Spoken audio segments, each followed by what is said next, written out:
Hi everybody, it's Michelle and I'm back with another baby to 5K video. If you guys didn't see my first video in this series, I'll have it linked right there for you guys. But basically, I'm just sharing with you guys my journey of having a baby 7 months ago, almost 8 months ago, and training for a 5K. So I know for some people a 5K is so simple, so easy, but if you've never been a runner like me, it takes a lot of work to get going and to get started and that sort of thing. So that's what my first video is on, so getting started.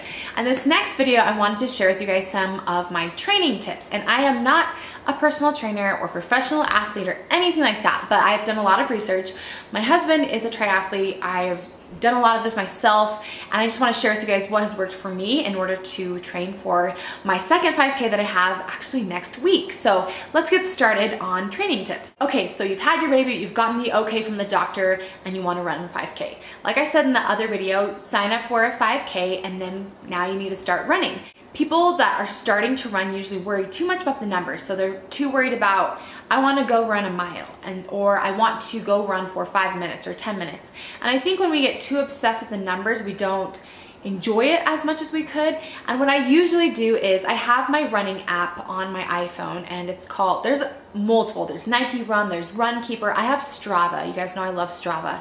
What I do is basically just run, and I don't try to limit myself or extend myself too much. I just go off of how I feel. So go on a run and get a feel for where you are at as far as physically, because if you're like me and if you've gained a lot of weight, it's hard to run.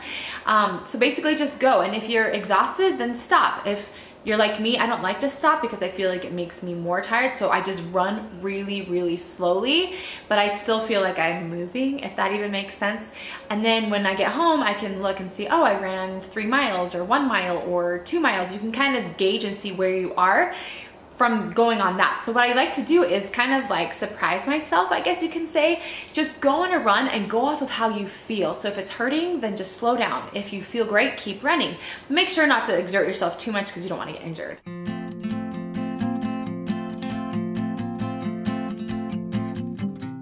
Okay, so when you're running, if you're feeling great, keep going, push yourself a little bit more. The rule is to, I think, not push yourself more than 10% distance-wise. If you're feeling great at 1 mile, don't all of a sudden jump to 3 miles. Do you know what I mean? Slowly build up your mileage. If you're feeling great, don't push yourself too hard or else you will get injured. But anyway, here are some tips as far as when you are running. Granted, there are so many different things that you could say, but this is just a basic video.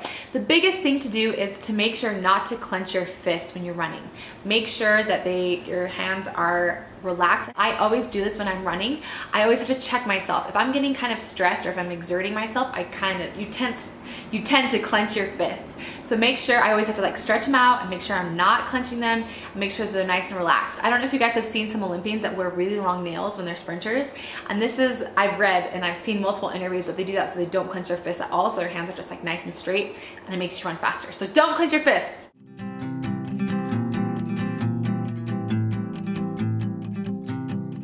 The next thing is to have relaxed body. So relaxed arms, relaxed shoulders, relaxed face. I know when you are clenching your teeth and clenching your jaw, it's harder for you to run. So make sure everything is aligned and relaxed. And when you swing your arms, make sure that you don't swing them out to the side like this, but they're going forward and backwards. Also remember to lean forward when you're running. I mean, not awkwardly like bend over, but make sure just that you're leaning forward just a little bit to help with that movement. Also, remember to breathe from your nose and your mouth. If you're like me and you're just getting started, I experienced side aches all the time when I first started running.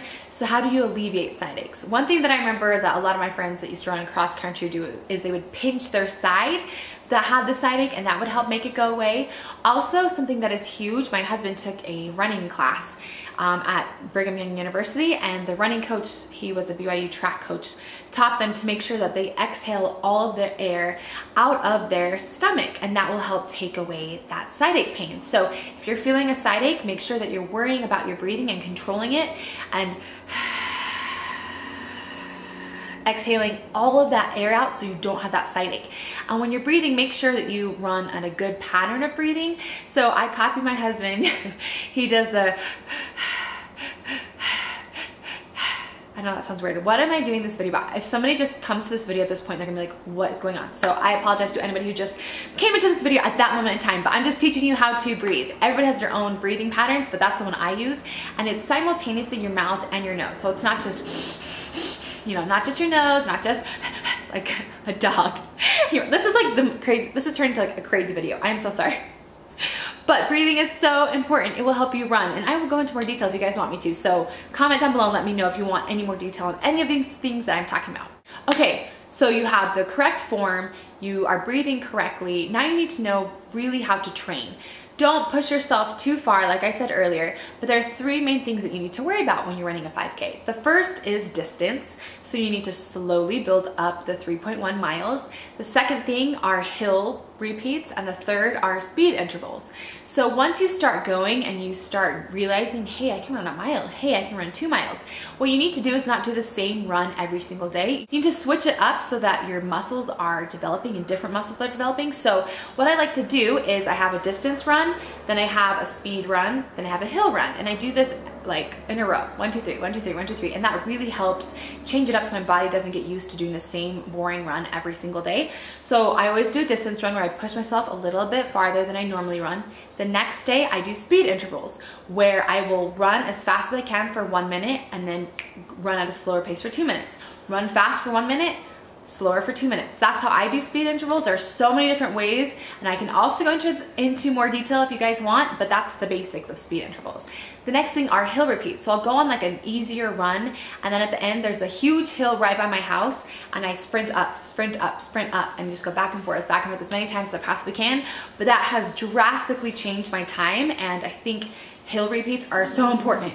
Okay, so those are just some basic training tips. If you have any questions, please don't hesitate to comment down below or email me, comment on Facebook, tweet me, whatever. I will help you guys in any way, shape, form that I can. I hope this video gets you excited for training. And yeah, if you have more questions, I would be more than happy.